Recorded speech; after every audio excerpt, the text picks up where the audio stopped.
Well, I suppose this bar isn't exactly the workplace of your dreams, is it? Don't be so sure. I've had worse jobs. I even worked in Hollywood as a makeup artist. It sounds all glamorous at first, but when you have to turn 3,000 midgets into extraterrestrials, all the glitz and bling-bling starts to fade. 3,000?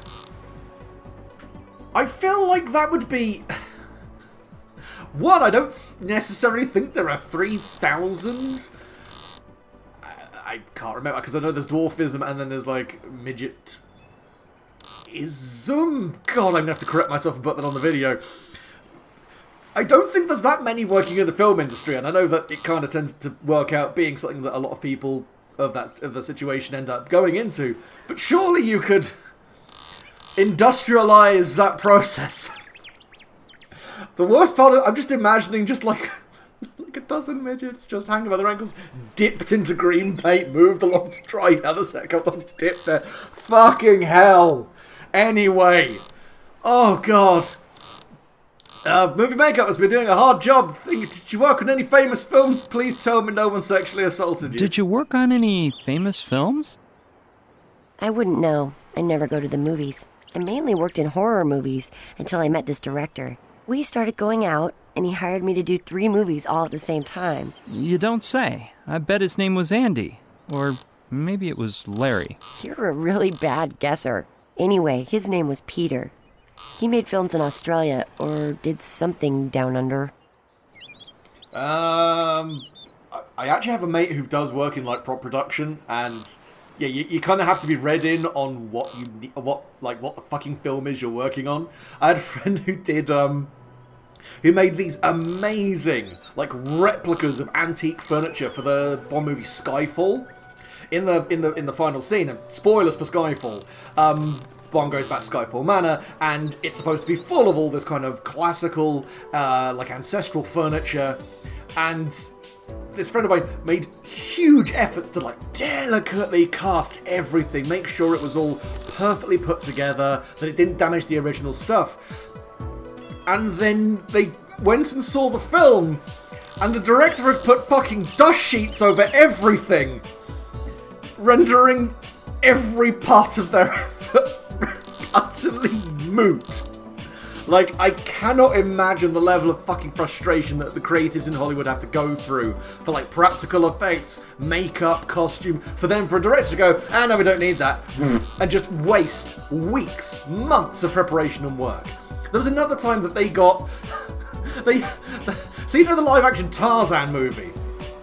Mate of mine got a shitload of wood sent back from production with the note, we need this to be more brown. They just sprayed a bunch of wood a dark shade of brown.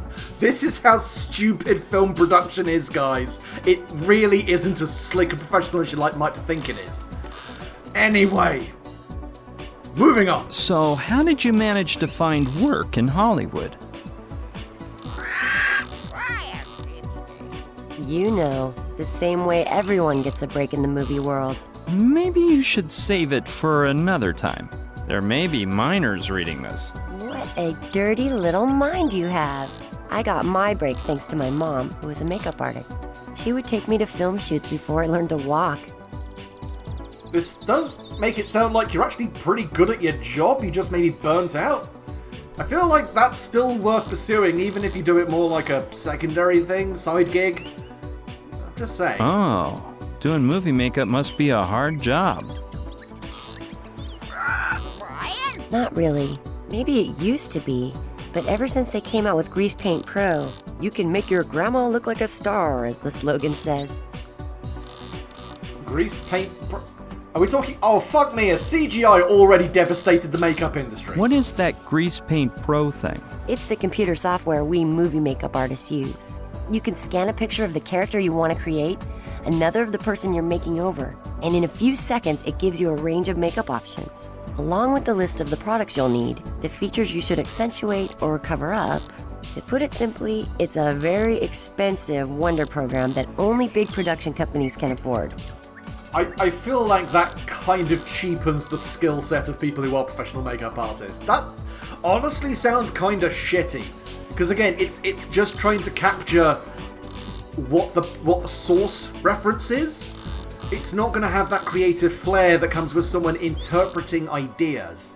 I am reading far too fucking much into this, but I get very opinionated about film production. And one of the key things is, I mean, not even film production, but like video games and all sorts of other stuff, is if you're just trying to replicate something else that exists in reality, that's fine. But if you want something to really stand out, it's much better to just give the person in charge the creative freedom to do what they think would look best. That's how you get, visual flair, stunning design, stuff that's memorable. Something that just looks like something else is indistinguishable from that first thing. Something that looks entirely unique and different and memorable, that will last with an audience far longer. And, sorry, this is a Let's Play of a video game, and I'm just on a fucking tangent, holy shit. But with Grease Paint Pro alone, it's not enough, is it? I bet it's useless without your talent. They're all essential. The computer, the talent, the scanner, the printer, and of course, the makeup products. I don't mean to brag, but I have them all. The great thing about having a computer geek as a boyfriend is that he can set up a home machine for you that's better than the ones most professionals use. I don't mean to butt into your business, but are you talking about Mikhail? No, Koji-san, this guy from Tokyo. What were we chatting about? All you men are the same. You're so busy looking at our cleavage, you can't pay attention to what we're saying. So it makes no difference. We can talk about whatever you wish. You don't look like a makeup artist. Or a waitress, for that matter. I'm not sure if I want to know what you see me as. Brian, mind, out of the gutter, please, thank you. Anyway, I'm gonna I'm gonna take a stroll. See ya later on. See you around. Goddamn, Brian, you filthy fucking bastard. Right, let's have a look at this cockatoo. What an unpleasant winged rat. Despite its bad temper, I bet it's got a bigger brain than some people I know. Including yourself, you cheeky tosspot. Right, oh, well, Looks like quite a booze selection for a beachside drink shack.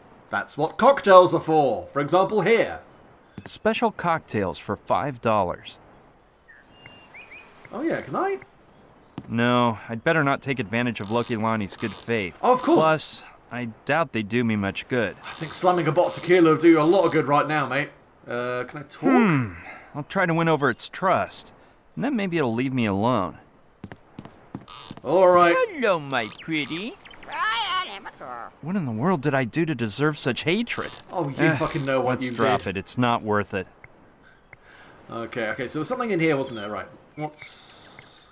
It's full of sand, ash, cigarette butts, and that looks like a cigar holder. Oh, there we go. That sounds useful. I bet I can find some use for that. If I remember right, that's the brand Kortsmeyer smokes. Ah, right. Okay, because he's looking for cigars, isn't he? Cool. Can I just take this? Sure. Why not? Look, Ilani, could I borrow your chalkboard? Go ahead. Nobody's ordering any cocktails around here anymore. It comes with chalk, too. Well, at least he asked, I guess. Can I take the swordfish? Can't fathom what I'd do with a dried-out old fish, no matter how big its sword is. God damn it.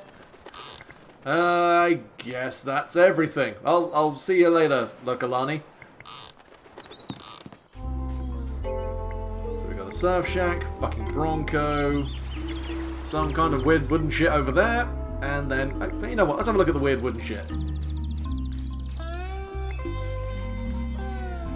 In your own time, Brian, we do not need to do this in actual real time. Or we could. We'll just wait then. That's fine.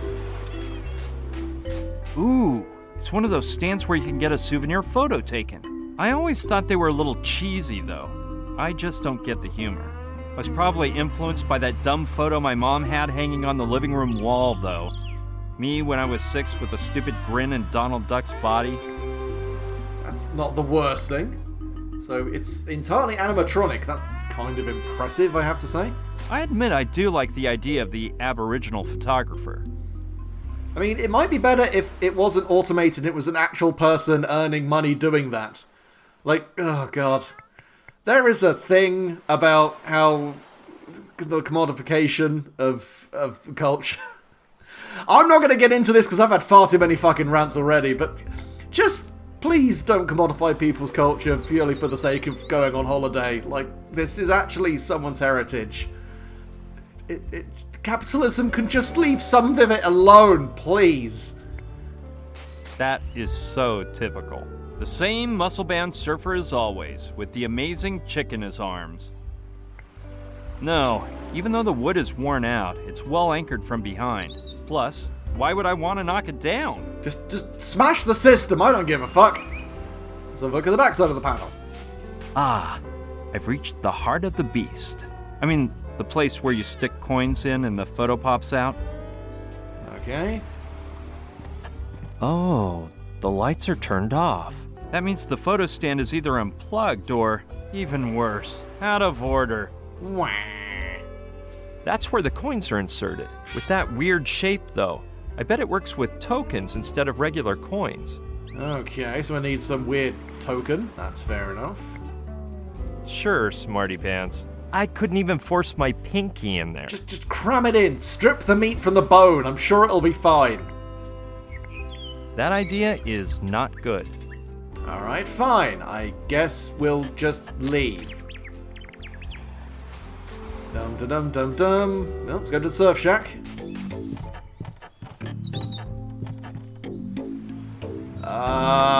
Rise of the Triad? He looks like a character from The Name of the Rose. That is actually a bang on the money movie reference, and it's a cracking film. Can 100% recommend. Anyway, just okay. Hello, nice man. Hello? Yoo-hoo! Nothing.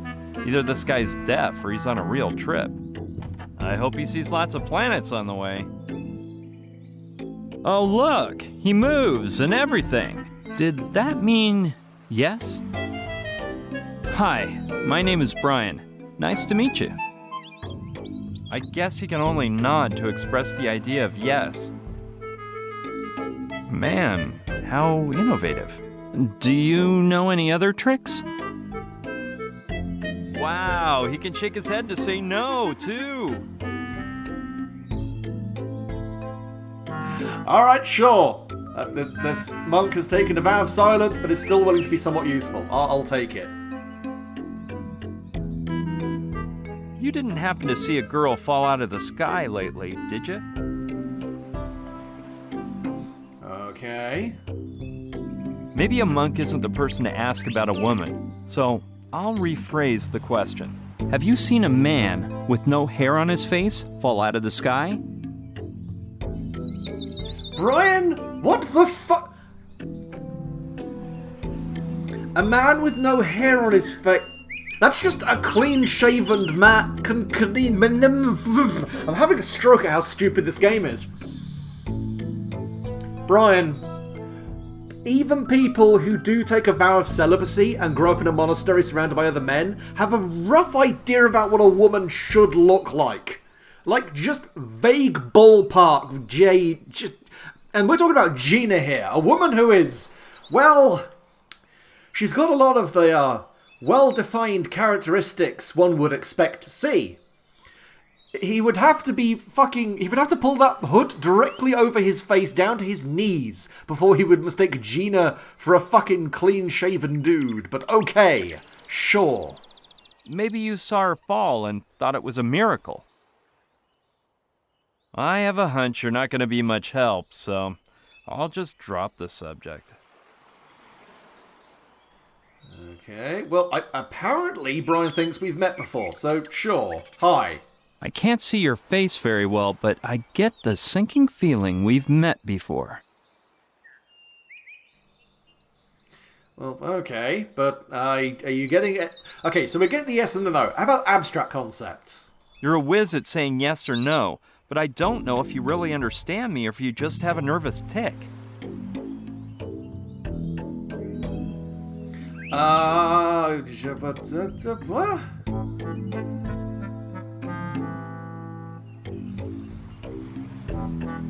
Do you understand my language? Maybe just say it. Do you understand my language? Or do you just say yes and no at random?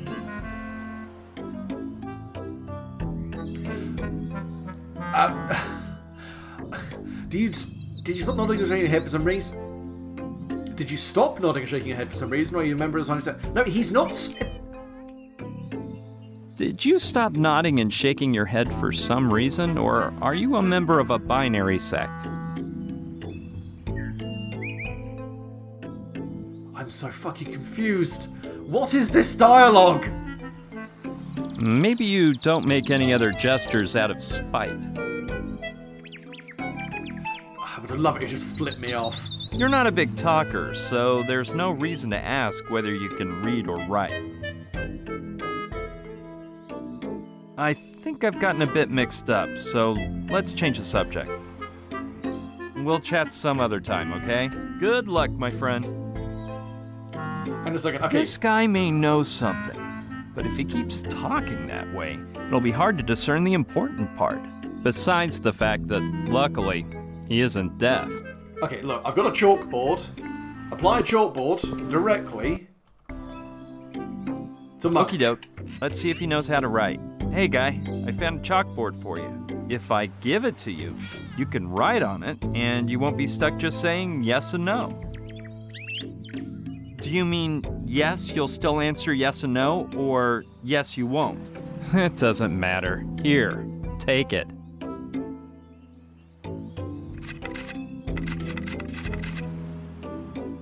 Thank you. You're welcome, man. You see, I wanted to ask you a few questions.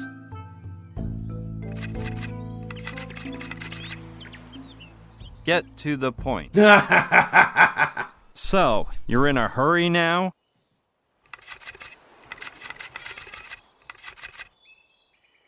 No. Running out of chalk.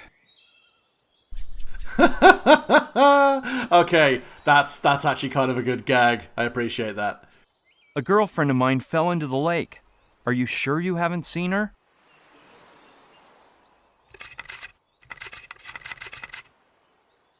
Very sure.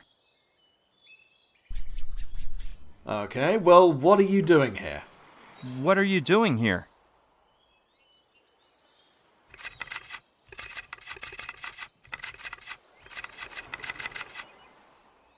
I have a mission to accomplish. Okay, I'm assuming you're some kind of secret agent because I'm pretty sure that there's not just going to be a random monk here with nothing else to do with them. What kind of mission do you mean, if I may ask?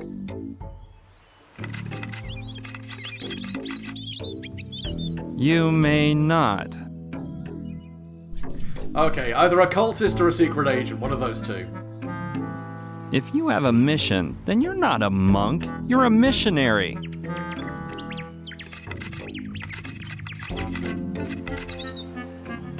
And you are a twit. I can't Maybe like it'd this be better monk now. to change the subject. I fucking love this monk. Okay. Alright, I'll just leave you Well, alone. I'll just leave you alone.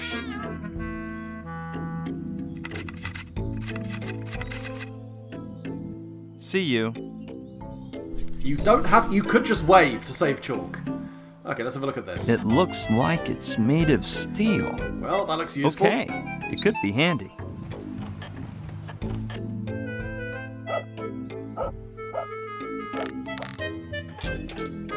Huh, it looks like the other end of the cable is hooked onto something down there. Okay, alright, let's have a look. Sure, I'll take a glance under the shack. It's pretty dark. I'll get a little closer. I knew it! The cable is caught up in the roots of a palm tree. He must have been stuck here for ages, and I can't get it untied.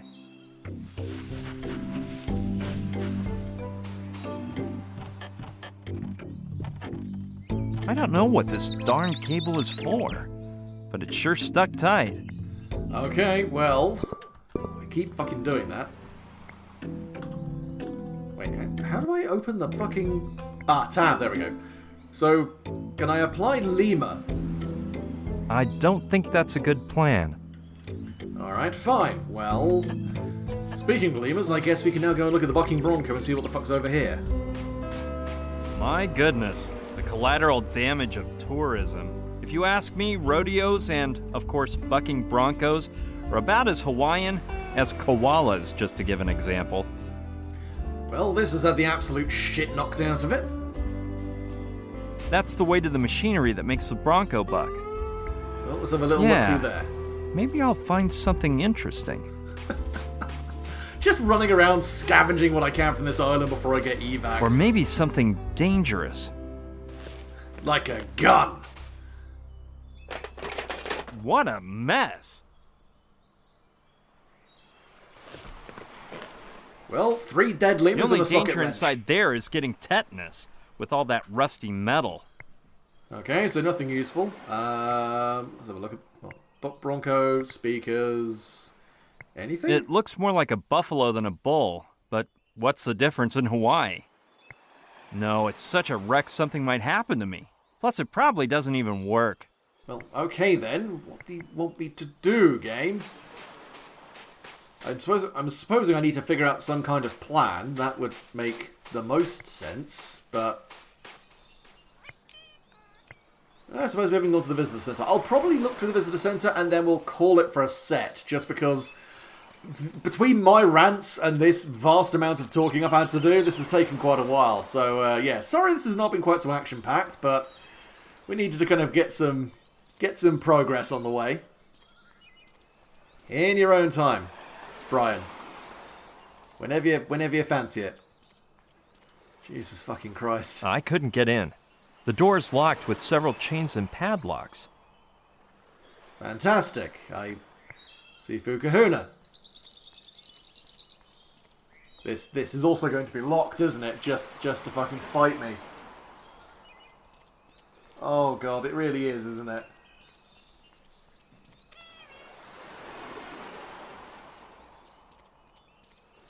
I can't go in. It's closed. Fine. Oh, okay, there's a basement over here.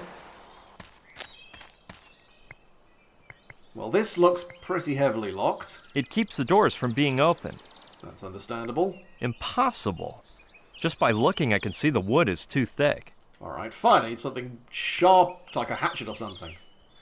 Let's open I'm the not dumpster. exactly dying to open it, but let's see what's inside. I hope it smells better inside than outside. It quite literally cannot. Bags of trash, old newspapers. Ooh, this could be totally usable. Almost a whole stick of butter. And no, nothing else in there looks recyclable, at least for now. Did you just pick up a rancid stick of butter from a Hawaiian dumpster?